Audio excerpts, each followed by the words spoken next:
요한복음 4장 34절 말씀에 보면 예수님께서 이렇게 말씀하십니다.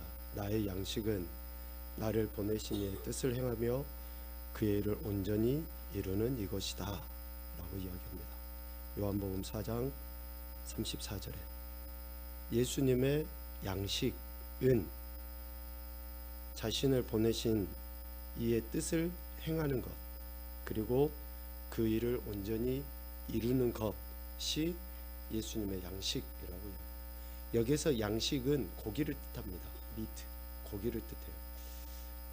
그러니까 뭐 음식이 아니고 구체적으로 그 음식 중에서 고기를 콕 찍어서 나의 양식이라고 예수님이 이야기하십니다. 그런데 이 양식이라는 단어, 고기를 또 어디에 썼냐면요, 요한복음 6장에 썼었어요. 우리 한번 요한복음 6장 말씀은 펴봅시다.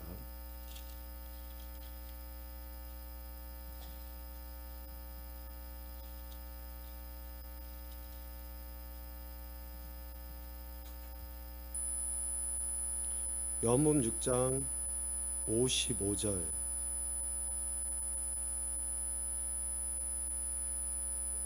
우리 정훈이 크게 한번 읽어봐라.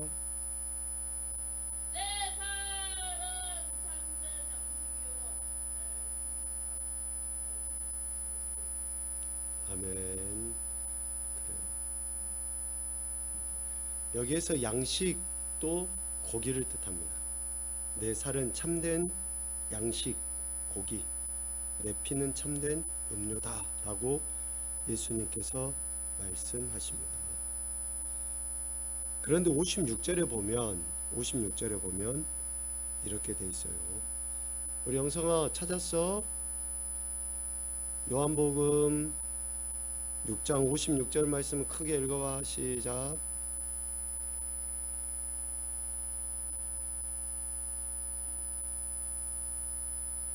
아멘. 자, 내 살을 먹고 내 피를 마시는 자는 내 안에 거하고 나도 그의 안에 거한다 라고 말씀을 하고 있습니다.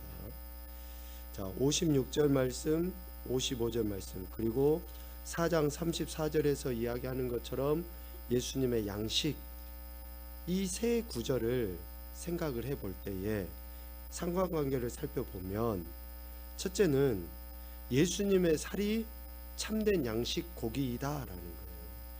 우리 인생에게 있어서 참된 양식은 뭐냐?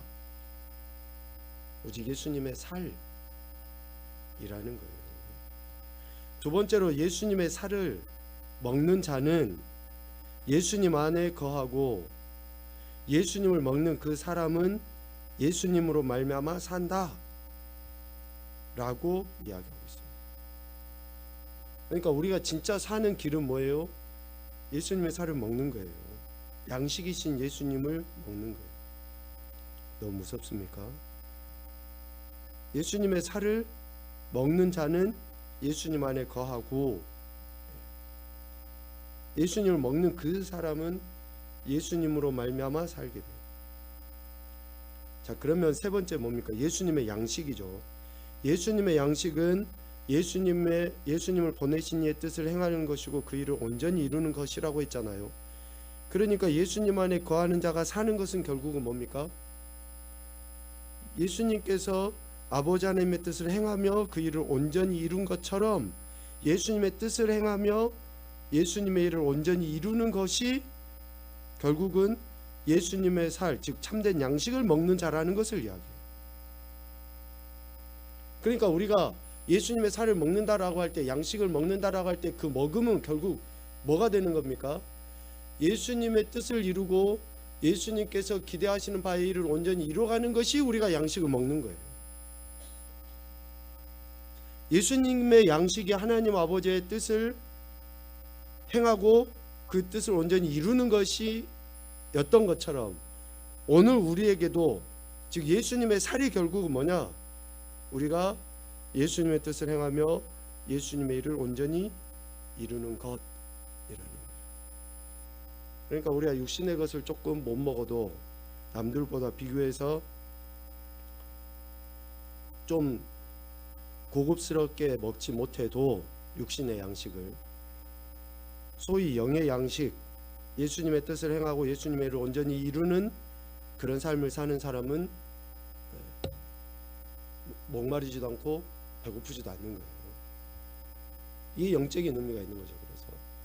그러니까 우리가 하나님의 일을 생각하고 하나님의 일을 이뤄가면은 나도 모르게 기쁘고 감사하고 또 그 풍부함과 부요함이 내 안에서 넘치는 거예요. 세상에 막 명예를 많이 얻고 또 돈을 많이 벌고 그런 차원의 것이 아니에요.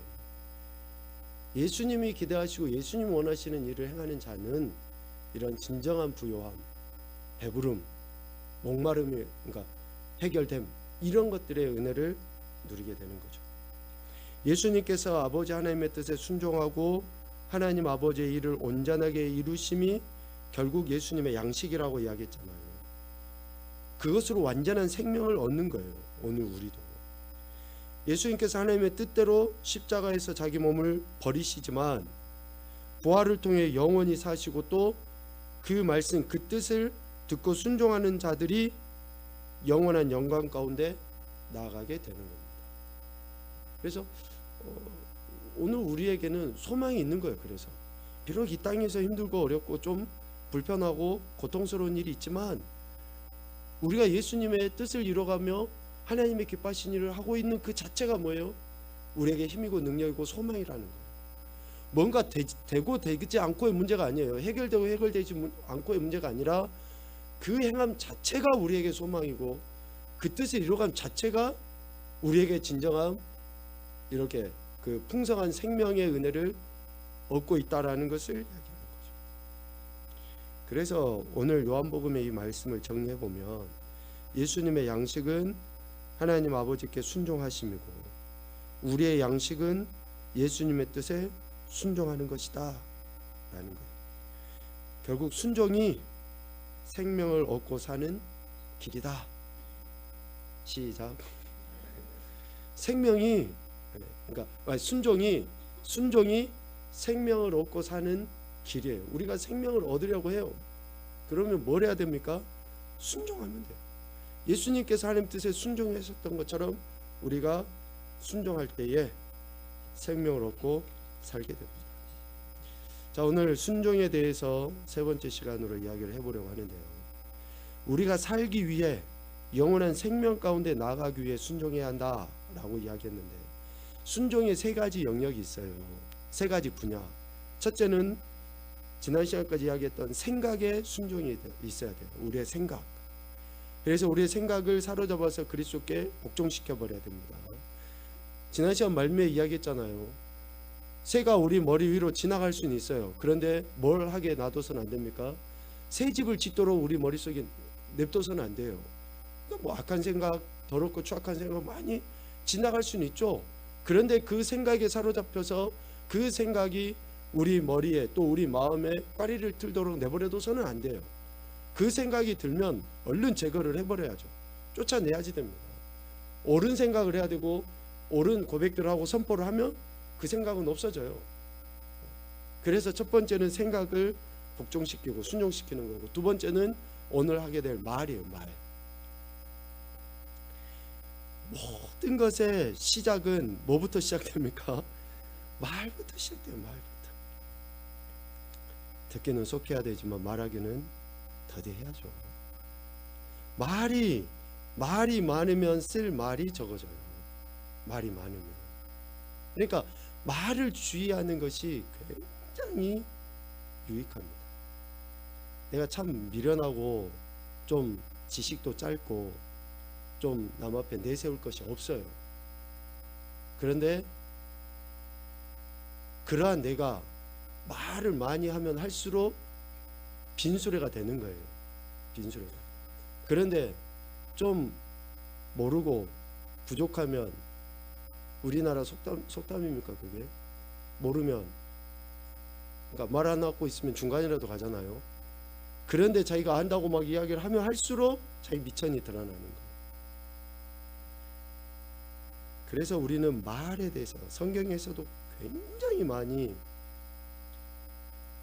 우리의 혀, 말, 재갈을 물려야 된다라고도 이야기하시고 계속 말에 대해서 우리가 순종해야 될 것에 대해 가르쳐 주십니다. 그리고 세 번째는 행동의 영역이에요. 이거는 다음 주에 이야기하도록 하겠습니다. 두 번째로 우리의 말의 주인이 누구십니까? 예수 그리스도이십니다. 여러분 꼭 기억하십시오. 내 말의 주인이 예수 그리스도이시다. 그것은 무슨 의미입니까? 나는 누구 말만 해야 되는 거예요? 예수님 말만. 예수님이 내게 주신 말만 하는 거예요. 내 생각에서 나오는 말을 하는 것이 아니라 예수님께서 내게 주신 말씀, 성경에서 기록된 말씀을 하는 거예요. 그러니까 우리가 자주 쓰는 단어 중에 좀 배제시켜야 될 단어가 뭐냐면 내 생각에는 하면서 말을 시작해요. 그런 사람하고는 좀 멀리하는 것이 굉장히 유익합니다. 내 생각에는 하면 이미 그거는 그 사람 생각이에요. 보편적일 수가 없어요. 보편적이지가 않아요. 그거는 그 사람의 자라온 환경이나 또 그 사람의 지적 수준이나 또 아니면 그 사람의 성향에 의해서 표현되는 말이에요. 내 생각에는. 그래서 매우 주의해야 돼요. 그런 사람은. 우리의 말의 주인은 예수님이십니다. 예수님. 그러니까 입에서 나오는 말이 예수님으로부터 공급되어지는 말을 하는 거예요. 학자의 혀와 같이. 마태복음 오늘 12장 34절 하반부에 이렇게 이야기했죠. 이는 마음에 가득한 것을 입으로 말합니다. 그래서 우리 입에서 나오는 그 말은 마음에서부터 비롯되어진 것이다라고 이야기해요.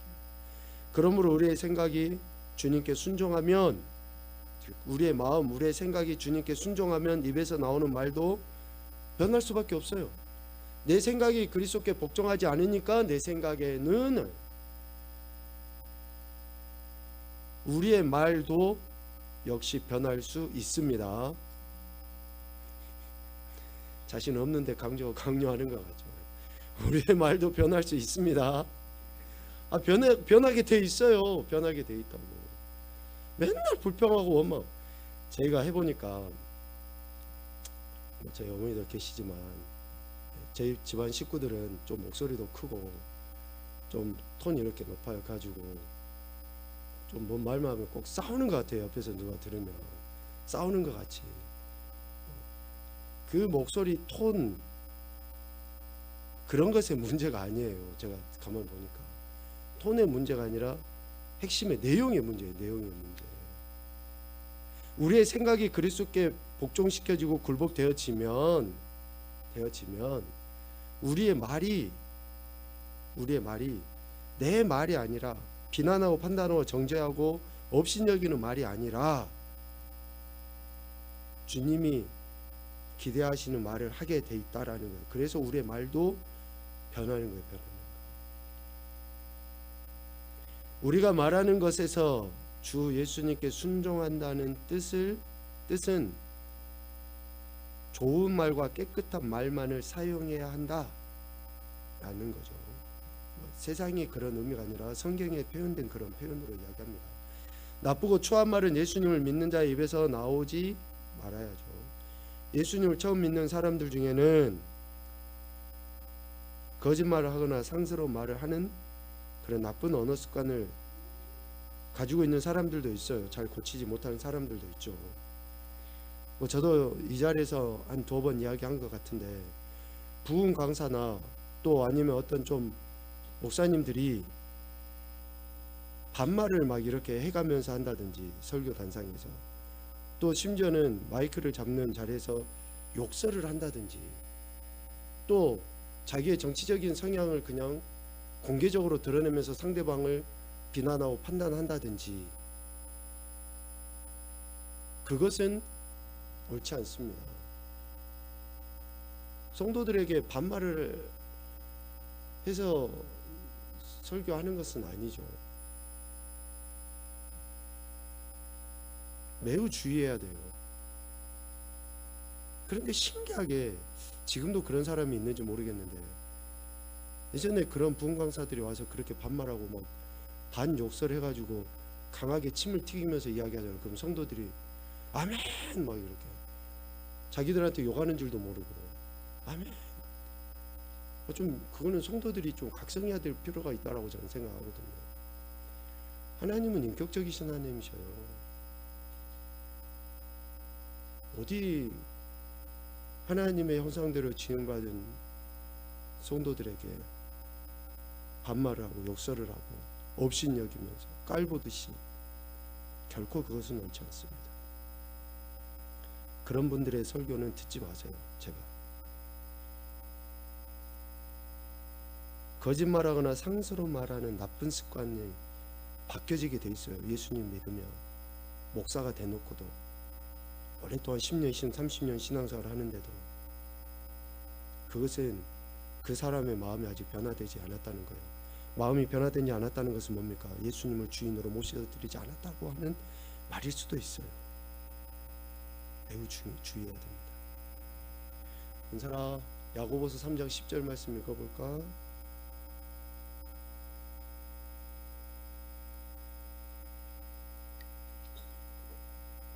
아멘. 마땅하지 않다라고 이야기합니다. 합당하지 않은 거예요. 그 본연의 의무와 사명을 감당하지 못하는 거예요. 한 입에서 찬송과 저주가 나오는 거죠. 그래서 비난하고 정죄하고 판단하는 그런 말, 업신여기는 말, 무시하는 말 해서는 안 됩니다. 왜? 그런 말을 자꾸 하면 할수록 그 말이 뭐가 됩니까? 씨가 돼요. 씨가. 그 말이 내 마음에 씨가 돼서 나는 또 그 말을 하게 돼 있어요. 나는 또 그 말을 내뱉게 돼 있다고. 그리고 그 말을 들은 상대방은 그 말이 또 심겨져서 비관하고 절망하고 낙담하고 하게 되는 거예요. 이게 악순환입니다. 악순환.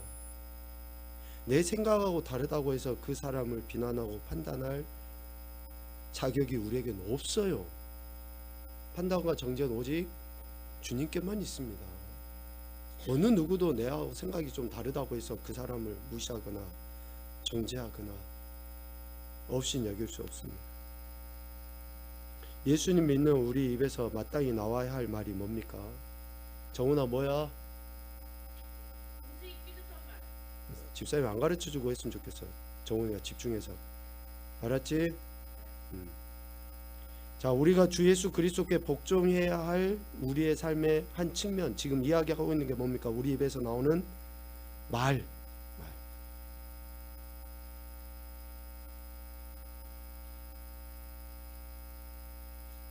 아, 저것도 왜 저리 말을 안 듣지?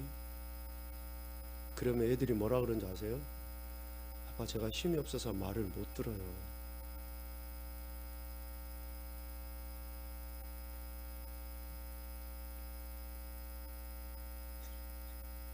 하도 어이가 없어서 안 오시는 거예요. 아, 저것도 진짜 왜 말을 안 듣지? 왜? 은준아, 턱을 그렇게 받치고 있으면 당연히 잠이 오지. 왜 말을 안 듣냐? 힘이 없어서 말을 안 들어? 우리 입에서 나오는 말이 얼마나 강력한지 여러분 우리가 경험하고 있잖아요.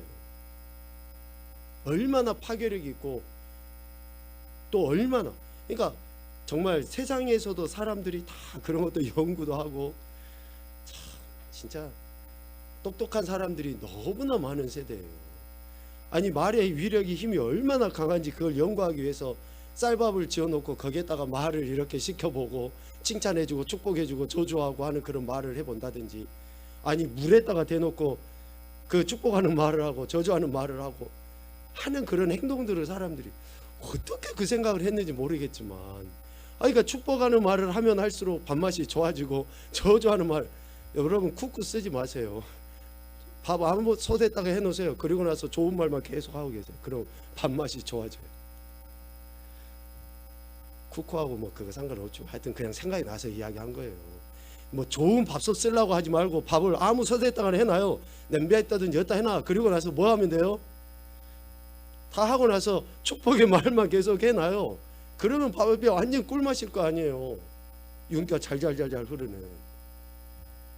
아니, 세상 사람들도 물에다가도 그렇게 하고 밥에다가도 그렇게 하고 그러는데 우리는 그 사람에다 대놓고 그냥 진짜 해서는 안 될 말을 이렇게 막 내뱉고 있으니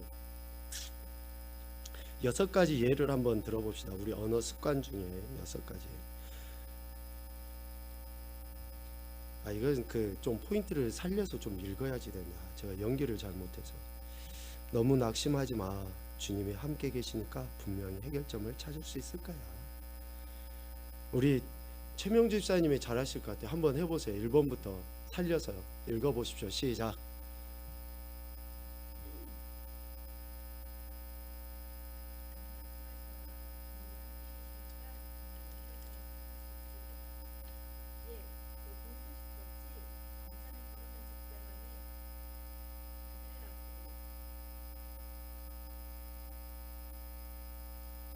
괜찮아요. 3번째 해보세요.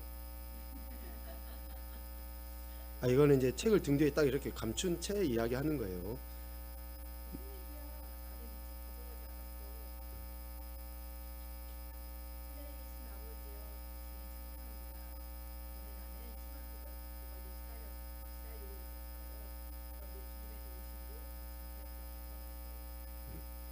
여섯 번째는 뭔지 알겠죠? 네. 하지 마세요. 네, 그거는 다 아는 이야기니까. 6번째. 자, 한번 내용을 연결을 해봅시다. 용기를 주는 말은 몇 번입니까? 이거 어렵습니까? 자, 용기를 주는데 사용된 말은 뭐죠? 찬양하기 위해 사용한 말은, 수근수근하는 말은, 예수님을 증거하는 말은, 거짓말은 뭐죠? 자, 6번은 뭡니까? 자, 여러분 다 통해요. 이렇게만 해놔도 이게 욕설과 저주의 말이라는 걸 여러분 다 아시잖아요. XXX 동그라미가 돼 있는데도 바른말을 사용해서 주님께 순종하고 있는 번호는 몇 번입니까? 1번, 4번, 5번. 이것이 지금 우리가 해야 될 말이에요. 이것이 예수님을 믿는다고 하는 저와 여러분이 이전에는 2번이나 3번이나 6번의 말을 했다 그러면 지금 우리의 말은 이런 말을 해야 돼요. 그 사람과 상관없이 그 사람을 지으시고 그 사람을 구원하신 그 하나님의 이름 때문에, 그 하나님의 영광 때문에 그 사람에 대해서, 비록 실수도 하죠. 또 뭐 내게 해를 가할 수도 있어요. 아니 그럼 성경에서는 왜 원수도 사랑하라고 이야기했을까요? 그러니까 그러한 불편한 관계에 있다 할지라도 그 사람에 대해서 우리가 해야 될 태도가 바로 이러가라는 거예요. 왜? 그 사람 존재 자체 때문이 아니라 그 사람을 지으신 하나님 때문에, 그 사람을 구원하신 하나님 때문에, 그것 때문에 우리가 하는 거예요. 나 역시 그와 별반 다르지 않게 부족하고 완전하지 못해요. 그래서 나도 얼마든지 남에게 비판을 들을, 판단을 받을 만한 일을 행하고 있는 나예요. 딱 이제 일주일 남았죠. 다음 주 수요일 날에는 선거가 있는 날입니다. 정치 뉴스에서 가장 많이 나오는 단어가 사자성어 아닌 사자성어가 돼버렸잖아요. 내로남불이라고 이 단어를 엄청나게 많이 써요. 그 사람 나 별반 다를 바 없어요. 자기가 하면 좋은 거고 남이 하면 비난받고 똑같이 해요. 정권이 바뀌면 또 똑같이 그렇게 행해요. 그러니까 이게 너나 할 것 없이 다 우리는 그렇게 부족하고 그런 존재들이에요.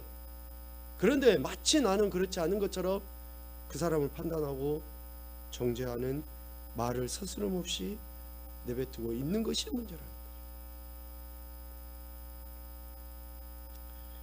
신중하게 우리가, 그래서 뭐 3초 법칙도 이야기하는데 잠깐만 생각하고 말하면, 입에서 탁 나오려고 할 때 숨 한 번만 쉬고 말하면 조금 더 순화된 말을 할 수 있어요. 조금 더 불편하지 않게 상황을 만들어 갈 수 있어요. 필터가 없다 그러잖아요. 그냥 머리에서 입으로 나오는데 필터가 없어요. 딱 생각나면 나와버려요. 그것은 오히려 차라리 그 말을 하지 않는 것이 훨씬 나아요. 참을인 세 번이면 살인은 면한다. 그런 말도 이야기하잖아요. 그러니까 우리는 예수 그리스도 안에서 그리스도의 말씀이 필터가 돼야 돼요. 그래서 내가 지금 이 이야기를 하면 저 사람이 상처 입는 것 말고 내 지금 이 이야기를 듣는 하나님이 얼마나 가슴 아파하실까? 그걸 생각을 하는 거죠. 그래서 말하는데 매우 주의해야 돼요. 우리의 말하는 내가 먼저 듣잖아요. 그리고 나의 말의 대상자인 상대방이 들어요. 그리고 사탄도 듣고 하나님도 들어요. 그러니까 이 말이 얼마나 강력한 힘이 있는지를 보게 돼요. 그리고 그 말이 들려지는 대로 저주의 말을 하면 사탄이 역사하겠죠. 축복의 말을 하면 하나님이 역사하시겠죠. 말하는 거 매우 주의해야 됩니다. 예수 그리스도께서 우리의 주인이시기 때문에 우리는 그분에게 뭐 해야 됩니까? 순종해야 됩니다. 우리가 주님이신 예수 그리스도께 순종해야 될 우리 삶의 두 번째 두 가지 영역이 뭐예요? 생각과 말이에요. 생각과 말. 그래서 생각과 말을 복종시켜야지만이 좀 그 태생적으로 좀 우리보다 좀 이 말하는 것에 있어서 이점이라 그럴까요? 그 아마 충청도 분들이 아닐까 싶은데 그분들은 태생적으로 좀 말이 느리다 그러잖아요. 설교 시간에 목사님이 한참 웃긴 이야기 했는데 웃지도 않고 덤덤하게 이렇게 앉아있더라고요. 그리고 집에 가서 막 깔깔거리고 웃는다며. 좀 얼른 내 입에서 그냥 말이 툭 튀어나오고 그냥 표현이 확 돼버리는 것이 아니라 좀 그분들은 조금 더 유리한 게 아닌가 생각이 되어지지만 여간 생각과 말을 하나님께서 순종시키지 아니하면 그리스도께서 우리의 주인이시라는 것이 온전한 믿음의 고백으로 드러나지 못할 수도 있습니다. 그래서 주의하고 또 주의해야 됩니다. 결론적으로 우리가 하나님께 순종해야 할 영역은 결국 우리에게 허락된 전인격이에요. 우리의 전인격이 하나님께 순종해야 됩니다. 우리의 지식이나 우리의 감정이나 우리의 의지를 예수님의 말씀에 굴복시키는 순종함이 있을 때에 우리의 영이 평안을 누리게 됩니다. 영원한 생명의 은혜 가운데 우리가 하나님 나라를 이 땅에서 살아가게 되는 것입니다. 오늘 말에 대한 부분을 이야기를 했는데요. 너나 할 것 없이 특별히 여기 서 있는 저부터 말에 대해서 매우 주의해야 됩니다. 목사는 설교하면서 말로 살아가는 사람이라고 할 수 있겠죠. 그래서 특별히 그래서 혹시 제 말이 여러분들에게 상처가 되었다고 용서해 주세요. 제 말이 혹시 여러분들에게 시험거리가 되었다 그러면 이해해 주시고 저를 위해서 기도 많이 해 주십시오. 제가 말로 혹시 여러분들을 상처 주지 않고 또 말로 그렇게 하지 않도록. 왜냐하면 사람은 그러기 쉬워요. 뭐든지 자기 합리화를 시키기가 쉽고 또 그 말을 하는 것으로 인해서 교묘하게 자기 자신을 포장하려고 하는 그런 죄성이 목사에게도 있어요. 그래서 이 자리에서 하는 그 이야기가 항상 하나님의 말씀이라고는 할 수 없겠죠. 제 생각이 들어간 것도 있겠죠. 그래서 여러분들이 늘 하나님 말씀을 읽고 또 깊이 묵상하시고 그 하나님 말씀으로 여러분들이 기준을 세워 가셔야지 돼요. 그래가지고 거기에서 분별을 하셔야지 됩니다. 그래서 분별하셔서 듣고 옳은 이야기에는 적극적으로 순종하시고 옳지 않은 이야기에는 또 목회자를 위해서 중보기도도 해주시고 때로는 대화를 통해서 같이 이야기도 하시고 이런 것들이 있을 때에 결국은 공동체가 살아나요. 제가 살고 여러분이 살고 여러분 부부관계도 마찬가지고 성도관계도 마찬가지입니다. 우리의 생각과 말을 복종시킴으로 하나님의 영광도 나타내시고 하나님께서 예비하신 그런 은혜 복들을 받아 누리시는 귀하고 아름다운 인생들이 되시기를 주님의 이름으로 축복합니다. 아멘.